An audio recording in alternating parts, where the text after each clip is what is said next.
and comics in San Gabriel, California. This is Dre's Geek Philosophy, the March 4th edition. Monday. It's Captain Marvel week. We were just talking about right before the cameras and the microphone fired up. The Captain Marvel world premiere is happening right now.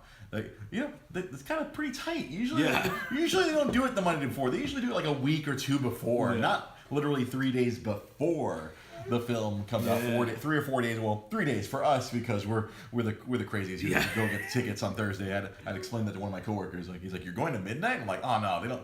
That midnight shit doesn't happen anymore. Everyone who works in the movie theater wants to go home. Yeah, fuck that shit." So, oh shit, my collar is popped. Busted out one of my old Nintendo coats today. Nice. Yeah. I wonder if because in the review embargo lifted today too. I think. Oh really? Yeah. Oh, then that means I have to freaking be a review ninja and avoid all this stuff before Thursday night. Yeah, because I wonder if that was part of it. That's why they. Because I know people have seen it like a week ago or a couple weeks ago. Mm-hmm. Yeah, one of my buddies who got me the job at the warehouse. He reviews stuff for the website he works for, and he got to see it today. Apparently, oh nice. A lot of reviewer, I guess the lower end reviewers. Yeah, he's not on a big website; he's on a smaller website. He got to see it today. Oh nice. I think a lot of the big reviewers got to see it like a week or two ago. Yeah, because remember there was all that string of tweets. Like they weren't allowed to release their reviews, but they were allowed to tweet about it. Everyone's excited for Goose the cat. Yeah. And now that I am a confirmed cat person, I am also very excited for Goose the cat. That's real cool. Yeah. So that's this week already, man. It's like it's been a while. I was thinking about that on the drive over here to Nostalgia Books and Comics. It's been a little while since a Marvel movie. The last Marvel movie that came out, not counting Into the Spider-Verse, is Ant-Man and the Wasp. The last proper MCU proper. Yeah, and then there's that. Did you read that?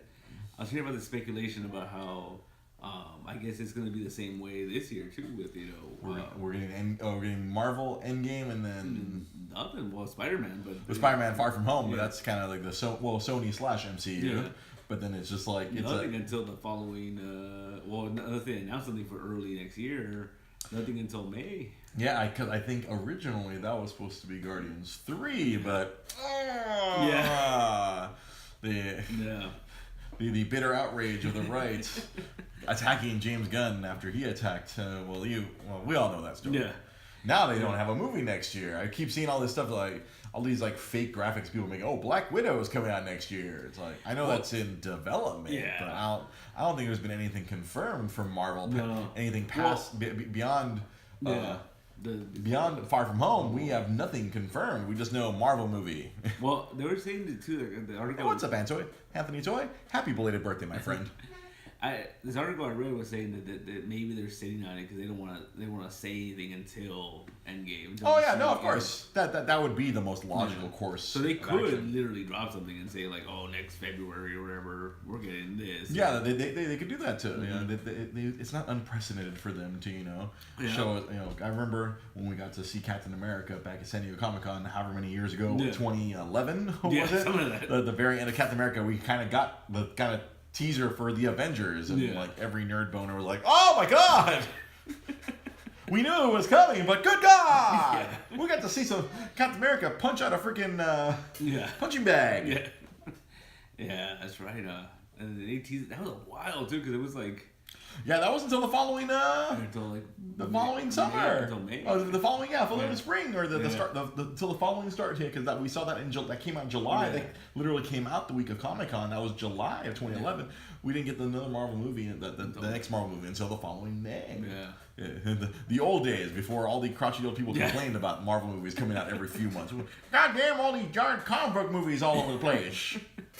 So they might announce something, but who knows? I mean, like because they were saying that turnaround is still. That's the thing that a lot of people don't realize is that between movies, it doesn't seem that long, but like realistically, between sequels, it's like 3 years. Yeah.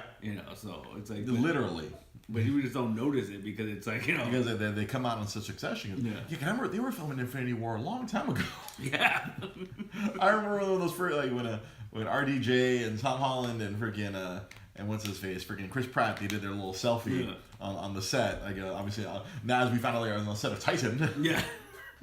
It's like, what the hell? And we're already filming Infinity War, but that was like 2 years before. Yeah, it's a while back. And even think about it too, like, because realistically, before that, like, Age of Ultron was a while before. It's been a while, right? It's been a little while. That was like 20. Oh gosh, where was I forgot where I was working when Age of Ultron happened. It was like 2013, 2014. So yeah, so it's been a good gap between Avengers movies. I mean, technically, Civil War was kind of... Civil War was totally Avengers 2.5. Yeah, that was the sequel that we deserved. Yeah. Age of Ultron. Hopefully, Age of Ultron gets better with age. And I just remember like, I thought it was really cool the first time I watched it, and I watched it the second time. I'm like, maybe this wasn't as good as I thought. Like Joss Whedon is losing his touch. I don't know, man. I know a lot of people have jumped ship, and they're like just like Team Russo brothers and the Russo brothers. And this. But realistically, man, we wouldn't get to where we're at without the Whedon movies. And realistically, like a lot of that stuff, he was kind of it had been done before, so he was kind of just like figuring it out as he went. That's true. But God, the Russo brothers are fucking undefeated. Though, man. Russo brothers undefeated, man. Winter Soldier, Civil War. That's true. Avengers: Infinity War. They're undefeated, my friend. Them and then the two screenwriters with them, undefeated. I have a pretty strong feeling. Come May, their record will be untarnished. Yeah. When that Endgame comes out, like we're all gonna get fucked up. Yeah. We're all gonna get our asses kicked. It's gonna be a shit show. I can't wait for that. See, and the crazy thing about it is too, like, I was watching this retrospective of the MCU, and it tripped me out how like when we first started, they had they started with Jon Favreau, but then like Joe Johnston directed the first Captain America movie, and Kenneth Branagh directed the first Thor, right? Yeah. And it's like, wow, like we started off that way, and then it's kind of we're like, all right, we're gonna figure it out, get some kind of weird guys and run with it, Yeah, it's been all over the place. Yeah. It's been they hired James Gunn, and everyone know what the fuck are they doing. And technically, Patty Jenkins was supposed to direct that second Thor movie, but then she was dismissed, or she quit. I don't know which way it was. I don't want to speculate. I know there was some disagreements over how the movie was going. Apparently, that's the reason why Natalie Portman is done with the MCU, right? Because she had brought her in. Yeah. Mm-hmm. She had convinced Patty Jenkins to come on over. Patty Jenkins, a respected director. But she went on to she went on to direct Wonder Woman, which is pretty darn good, if you ask me. But see, here's the thing, though. Like people make the argument like, oh, Marvel fucked up, but if she would have done it, it would have. You wouldn't. I don't know if it would. I think they were saddled with a really bad script. Yeah, and it wouldn't have guaranteed it would have been like epic, like Wonder Woman. You know what I mean? Like I don't know. They brought in the Game of Thrones guy, one of the many directors of Game of Thrones, to direct that. And I think that as time continues, that I think Thor: The Dark World will continue to be the worst MCU movie. And by worst, it's like it's not terrible. Yeah. It's like we have one broke girl constantly calling Mjolnir Mew Mew. And then pantless Selvig, which that became like a running weird joke throughout that film. Like, but my favorite, there's this one moment in that movie that makes me laugh every time. It's so subtle, it just makes me laugh. Is because that movie's all over the place. Where like the first one was this small town and fish out of water, the standard fish out of water. But then where can I get a horse? Yeah.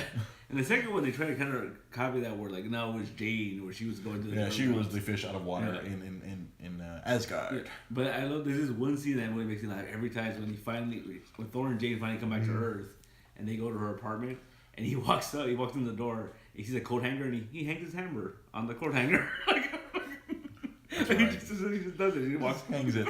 Doesn't destroy the coat hanger, just kind of like... Yeah.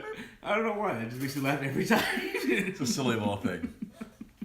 Ooh, I have some exciting news. We technically now have a sponsor. We have a sponsor now here on Dre's Geek Philosophy Podcast. It is my buddy Bobby, who's my boss at work. Dusty Games now is a sponsor of Dre's Geek Philosophy Podcast. He's going to be providing some games for the Dre's gaming stream. Nice. So it's going to be sponsorship. Hey! The games. Woo! I'm like, this works out for me. I promote his. So be sure to follow at Dusty Games on Instagram, also on Facebook. Right now, Dusty Games is doing a giveaway. They're giving away a brand new game that's coming out this week for the PlayStation 4 and for the Nintendo Switch called Rico, which I believe it's for the racketeer, I guess, whatever the crime, Rico. Oh yeah. That game is coming out for the PS4 and the Nintendo Switch this week, and he is giving away a copy. All you gotta do is follow him on Instagram and tag a couple friends, find the post, Find him, Dusty Games on Instagram, and you comment on the post with two friends who you tag two friends. So obviously he wants to do a whole little pyramid. Yeah. He tagged two friends and they tagged two more, and hey, a lot of people follow him. Yeah, he has a lot of followers already. Nice. He did a very good job getting followers when we were at the SoCal Gaming Expo the previous weekend.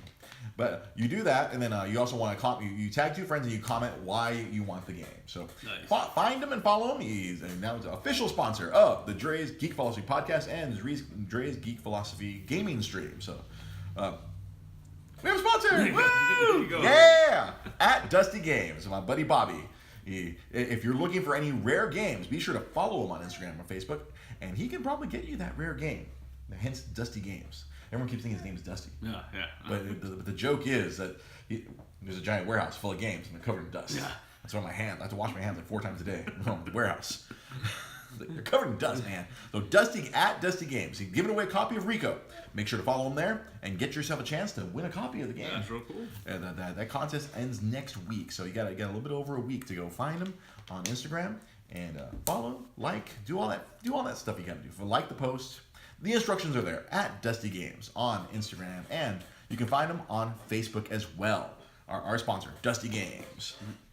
So yesterday, I had a very cultured weekend this past weekend. Oh, really? I went to the opera on Saturday, and then last night I went to the movies, and I saw a documentary. Drama documentary. Let's talk about the opera first, because especially since I just saw my lovely fiance Rosa has just jumped on right now. Rosa works for the LA Opera, so she can get tickets to the LA Opera over at the Dorothy Chandler Pavilion.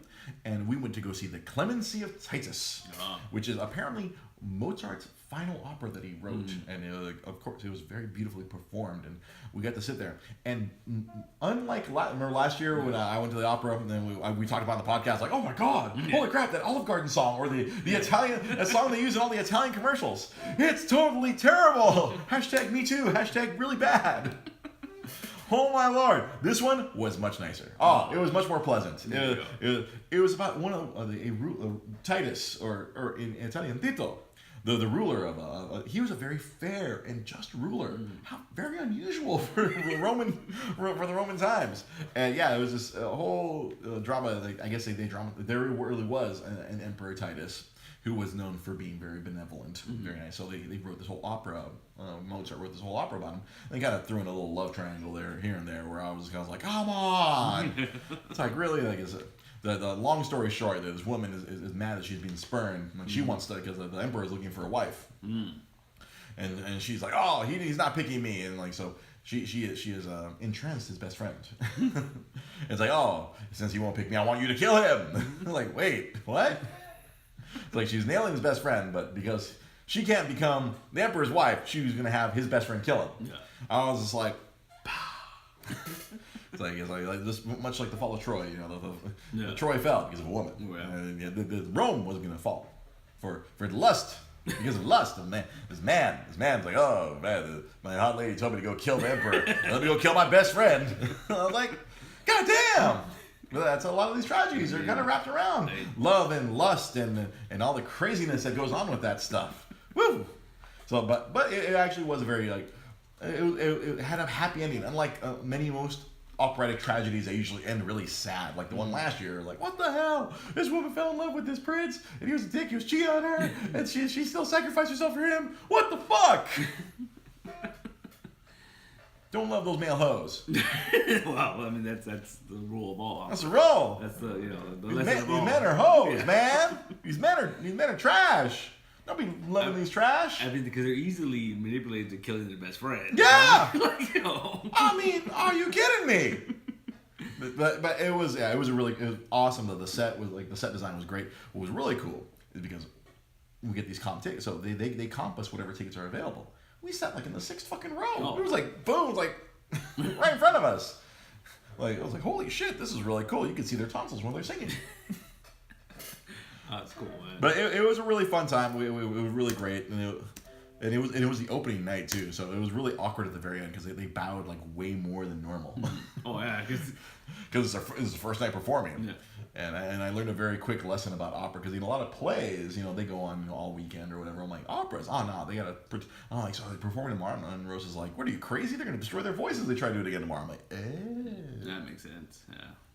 What Dre learned this week? Operas can only be performed once a week. None of this, 3-4 days of people doing plays, Yeah. Nah.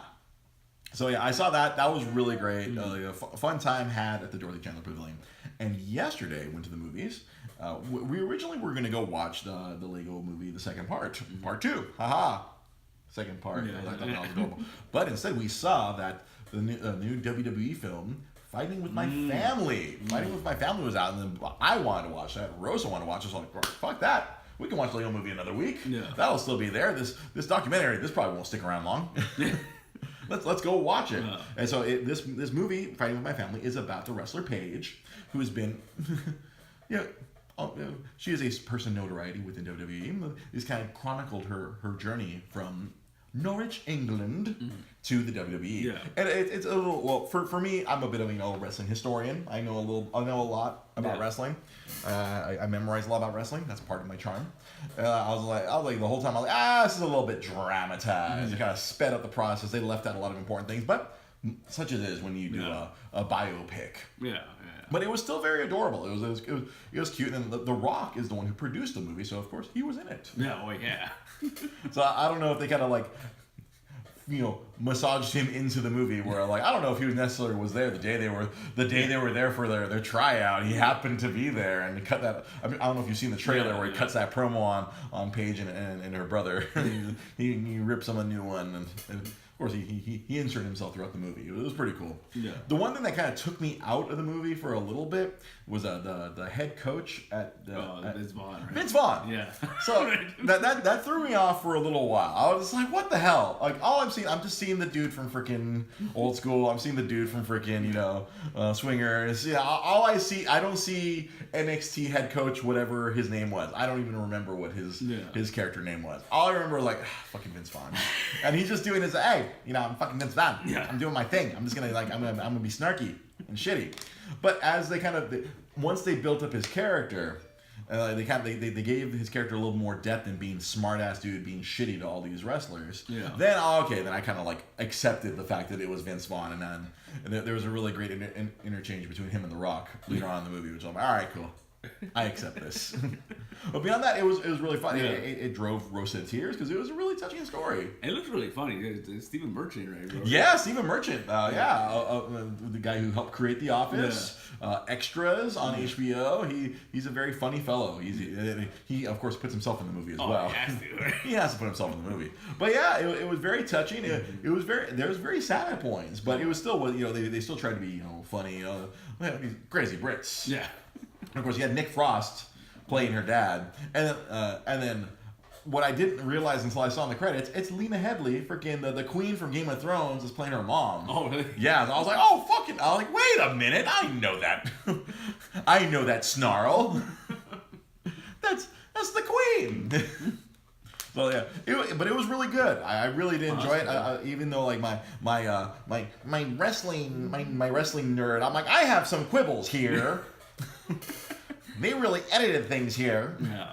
I was they kind of made it seem like she went from she was nobody to going to WWE Raw. Like, no, man, she was the NXT Women's Champion. She was kicking ass. She was the anti-diva. And they didn't do any of that in the movie. I'm sure it was for the sake of time. Yeah. That makes sense. Yeah. And then it was a bit of more of an emotional thing. And they had all these fake wrestlers who all these people who have nothing who were not real actual wrestlers, or they didn't even get the characters' names of her contemporaries. And me being the nerd, I was like, wait a minute, where is I can't even remember her contemporaries from that. Where is Emma? Where is Sasha Banks? Where is Bailey? I don't see any of her contemporaries. It's just 3 blonde women. And then I was like, oh, look, she's not like them. That's why they hired her, because she wasn't like them. Yeah, that makes sense. And then they had this whole journey. And, it's like, I almost want to do the Family Guy joke. It's like, friends became enemies, enemies became friends. Had a little journey. I'm sure it'll be fine. It was kind of like that. Yeah. It was one of those, journey of self-discovery, and it was great. Like once we got home, because they showed the match where she appeared on Monday Night Raw. She got called up to the main roster, and she got that. And it was, I showed Rosa the actual match. And she's like, "Oh, this is totally different." I'm like, "Yeah." They made it seem much more epic in the movie. Like, "Oh wow, this is really long, hard fought match." Nah, it was like 3 minutes. Jonah asks on Facebook Live, was she the one who had to retire? Yeah, She did eventually. Unfortunately, they didn't reference it in the film, but unfortunately, very recently she broke her neck, and to the point where she could not get back in the ring ever again. Like if she takes a blow the wrong way to her neck, she could potentially be paralyzed. Yeah. So it's just nope. Damn. She's forced to retire. She's been but they've kept her around because wrestling is her life. So she's been an on-screen character. She was an authority figure for one of the shows, and then right now she kind of has this nebulous role. Like they just like we got to keep her around. We made this movie about her. Exactly right. So that it's weird. And now she has this nebulous role on TV. They're keeping her around, or she's been doing a lot of press because they went and did a press junket. Yeah. The Rock makes a movie. Everyone's like, oh. Yeah. The Rock produced the movie. Yeah. So it was, I really enjoyed it. I recommend it. I mean, obviously, The Favorite. Remember last week I talked about Favorite. Make sure. Yeah. I hope you all did your homework. Go watch The Favorite. Go get fucked up. Speaking of The Rock. Speaking of The Rock. What do you have to say, my friend? Oh. You know what showed up on HBO this week? What showed up? What one leg? Die Hard on one leg? Yeah, I did. I ended up watching that. Oh boy! Oh, I still haven't seen it because I've cut the cord. So I don't know. So tell me. Tell me. Yes. Man. Die Hard on one leg. It is everything you expect it to be. It's defiance of the laws of physics. It's ridiculous. There's so many moments where the prosthetic leg saves him. Right? The missing leg isn't a hindrance. It's a power. There's this really dramatic scene where he's swinging from the side of the building and he loses his grip and he falls and he's hanging from the prosthetic leg. Of course. Of course he is. And so then it starts coming off. So I was like, oh no, right? No. And he's just being The Rock, right? He's just being smart ass lines, and he can't help himself. He has to be The Rock. Well, see, the whole thing too is I remember from the trailer, I thought is he the architect of this building? But no, he's like some kind of security dude, right? It has so many action movie tropes. Of course it does. It's Die Hard. Die Hard on one leg. Oh, but it's so ridiculous though because at the top of this building, there's this thing called the Pearl, and no one knows what it is. Oh god, I'm sure it has a key. It's a key plot point near the end of the movie because it's got to be important because we gave emphasis to it, so it has to be important. And so when they explain what it was, they explain early on what it is, and I'm like, what is the point of that? So basically, what it is, it's like a big dome that has screens completely all over it and the ground and everything, right? And it could just project anything. And I was like, oh, okay. What does it project? If you smell what The Rock is cooking. Is it projecting that? So of course there's a big action sequence where there's a big shootout and they're just projecting shit and they're like, I don't know where he really is. He might be over here. So they're just projecting The Rock all over the place? Oh gosh. It's pretty ridiculous, man. It's like a racer with a railgun. Yeah. I don't know why this is important, but I'm going to have this railgun. It was fun, but it was pretty ridiculous. I mean, I feel like I love the man. I love The Rock. If I were to see him in person, I would probably turn into a blubbering person. Like, you're my hero. I love you. I would do that. There's a scene in the movie where they call her parent. In the trailer, they showed in the trailer. They call his dad. And I'm fucking Vin Diesel. Like when he actually oh my god, you're The Rock. I love you. And I was like, and I leaned over to Rose. I'm like, I would do that. Yeah, I'd do that. He's been my hero for 20 years. He was my hero before anybody knew who he was. I'm like, I would be stupid. Yeah. But your review of Skyscraper, it's typical rock action movie. Yeah, it doesn't make a lot of sense.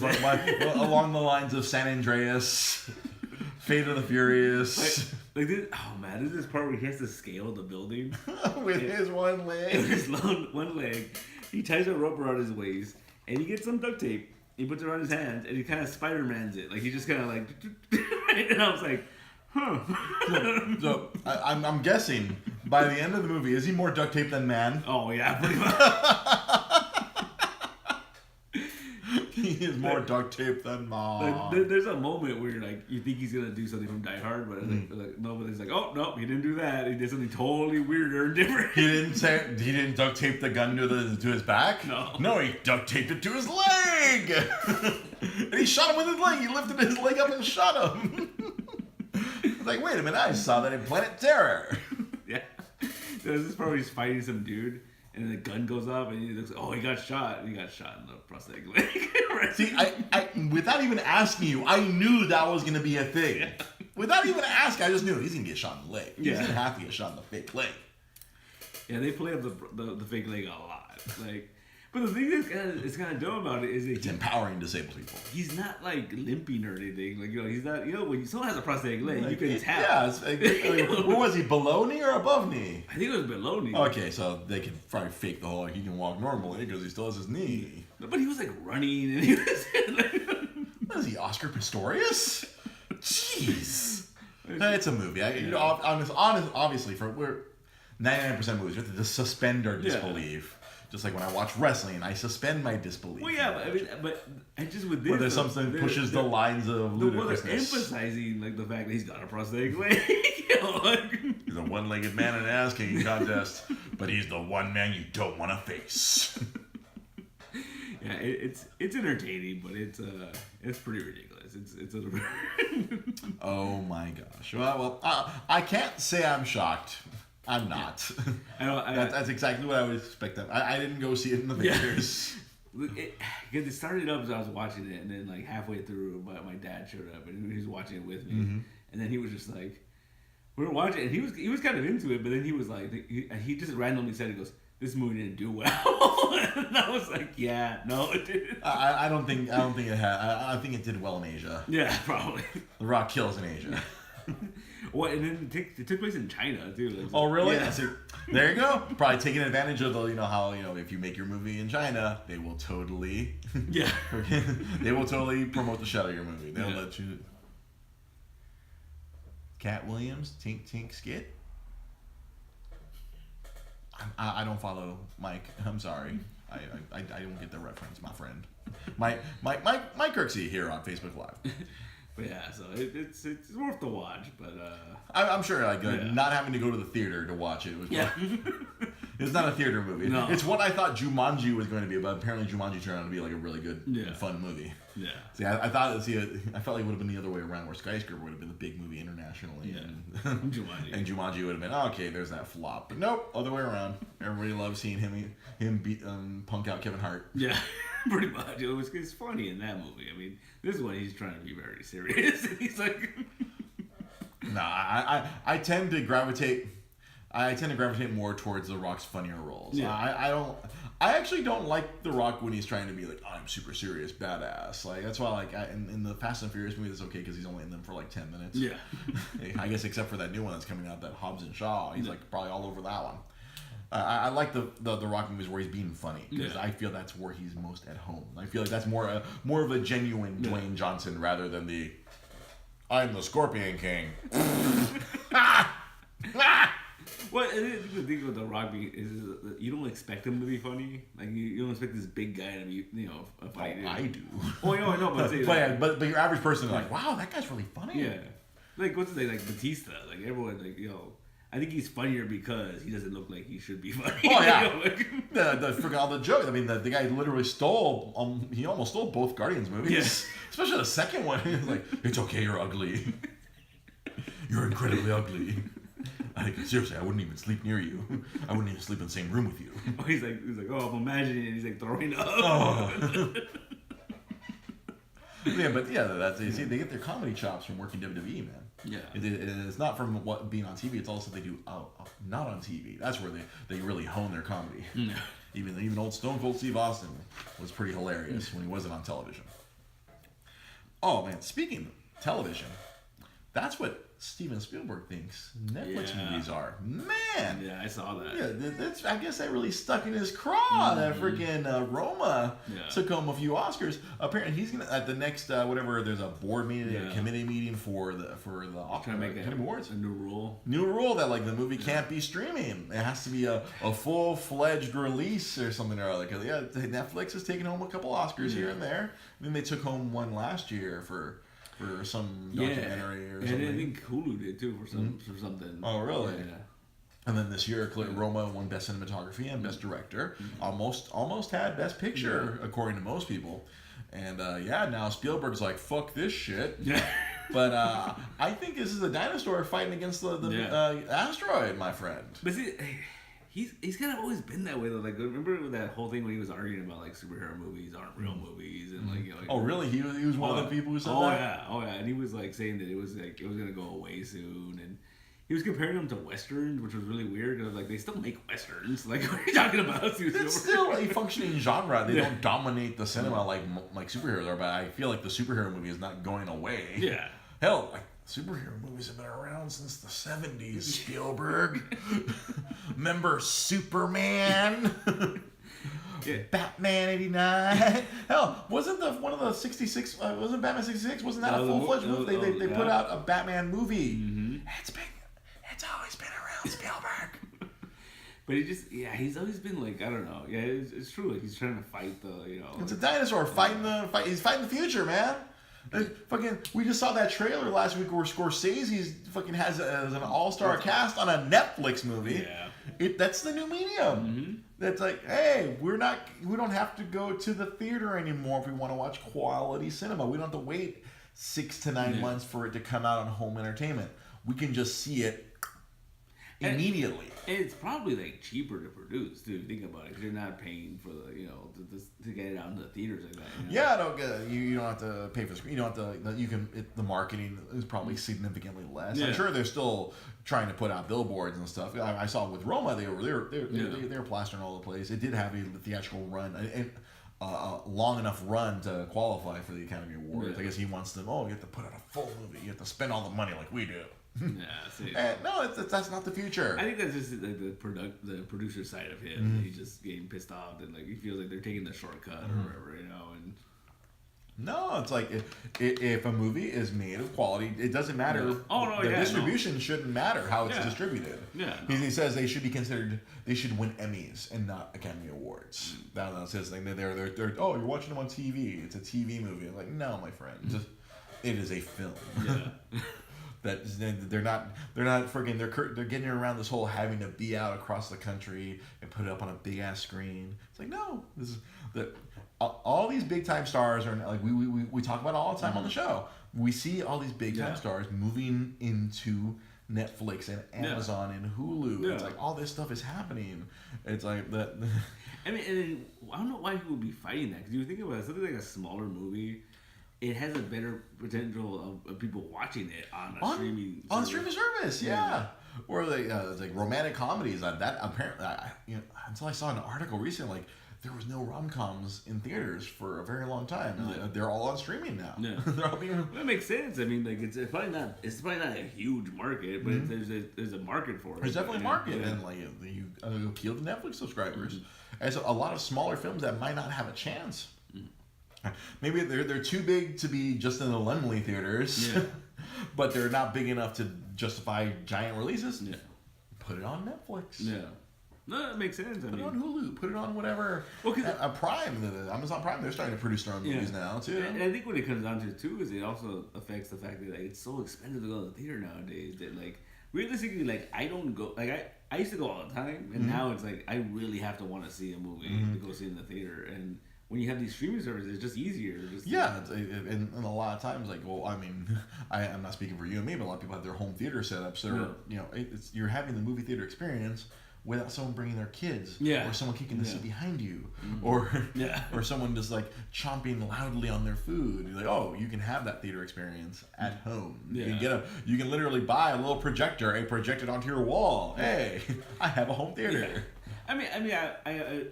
I feel like there's still those movies you should see in the theater, Yeah. like the big screen experience and stuff like that. Yeah, but I think my great regret is not seeing Mad Max Fury Road on the theater. That's one of the movies where I kind of regret. I didn't go to the theater for that one. I was like, I saw that on HBO or something. I was like, oh man, that probably would have been really dynamic. There's some dynamic movies. Like I'm glad I went to go see Tron Legacy in theaters. So like, oh, that was a freaking with the sound system surrounding you. Dum boom boom boom boom boom. Yeah. You know, there's certain films. Other films, you know, they can you can take it or leave it. Yeah.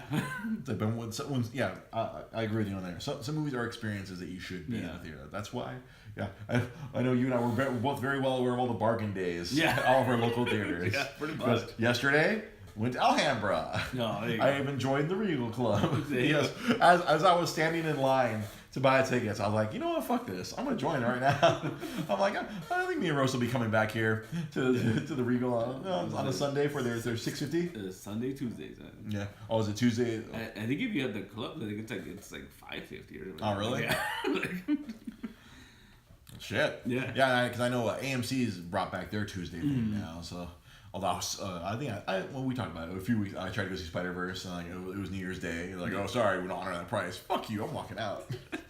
I'll wait till Sunday then and go watch it at Regal. But yeah, I mean, like, that's the thing though, like, because I think about it too, like, sometimes I think about getting one of those, like, AMC A-list things, but it's like, oh, you can see this many movies a week, and I'm like, Am I gonna get to the movie 3 times? Yeah. 3 times in a week? I can barely watch a movie at home. Yeah, and I feel like in the summer there's like 3 movies a week that you probably want to see, but right now, like I'd be going to see things that I probably wouldn't want to go see. Yeah. My old rep job, my coworker, I think she had gotten it because we were talking about it on the show here with the whole when Movie Pass and all that whole saga. Like she got it, and she was like struggling. Oh God, like we're trying to figure out 3 movies a month to justify this.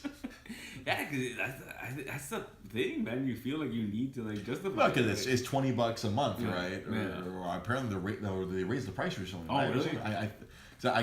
I'm still a Stubs member. I still have the free membership with AMC, and I kept getting, hey, make sure you lock in your, however much the low price is now, because it's gonna go up. So they get you, man. Yeah, they get you. I kept thinking about joining. I kept thinking about joining that AMC A-list. But I was like, I can't even get there. I'm like, I'll catch the bargains, Yeah. AMC Tuesday, Whittier Thursday. Yeah. Alhambra Sundays. Hey, Yeah. like, I'll find the time there. When I'm not busy. Yeah. See.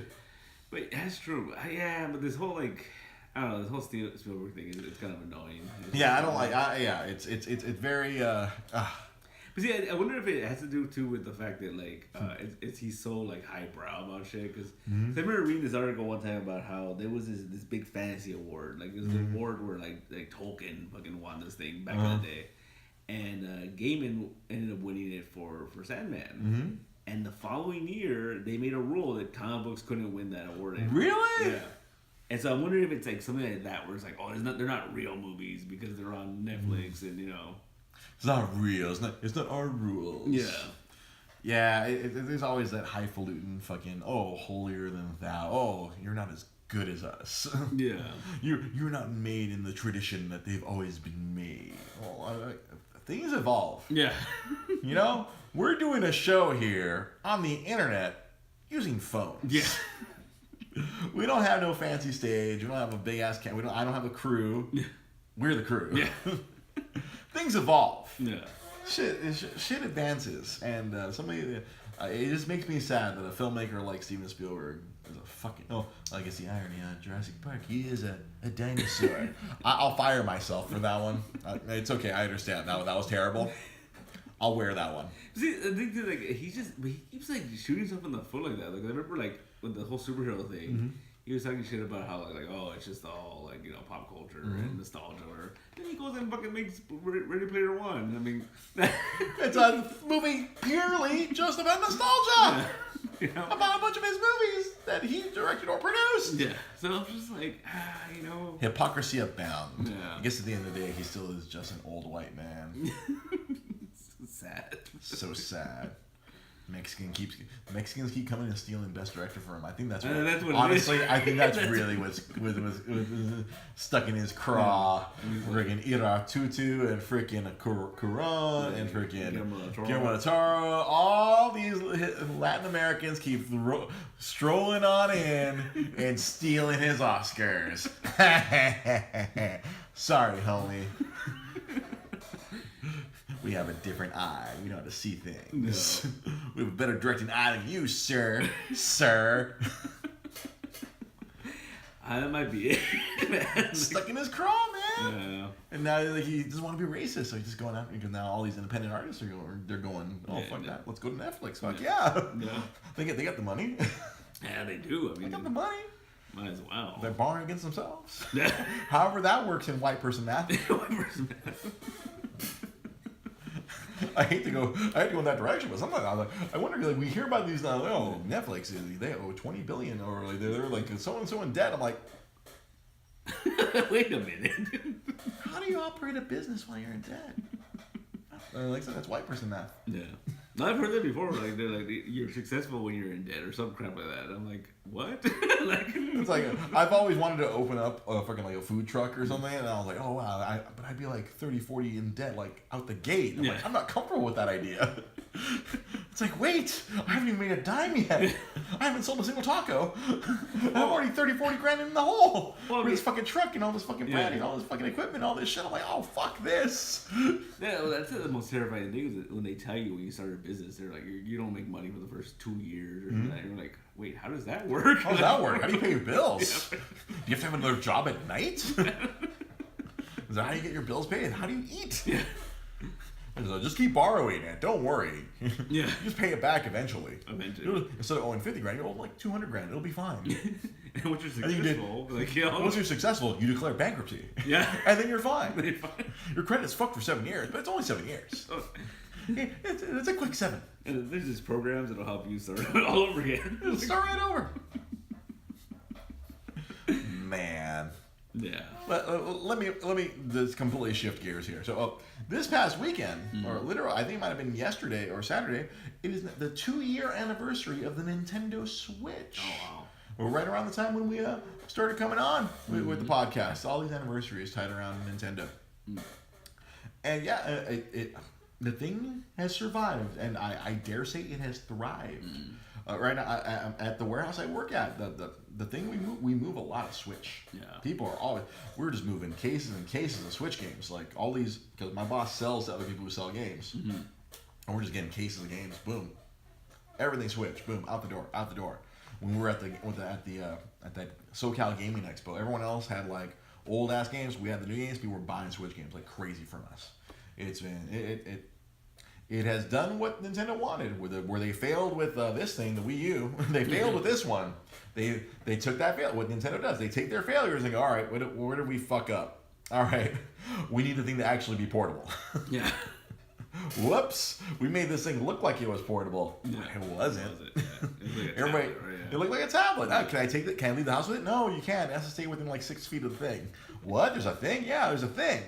like the way we've always done it since Atari. Yeah. There's a thing, the console.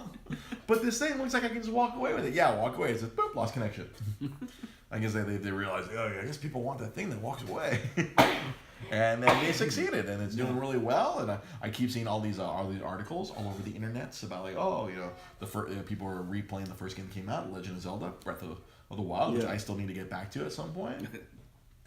And it's doing amazingly well. They just last week they just announced that the next Pokemon games are coming out on the Nintendo Switch. The main Pokemon games, the ones that Sword and Shield. Sword and Shield. That's right. Yep. Pokemon Sword, Pokemon Shield.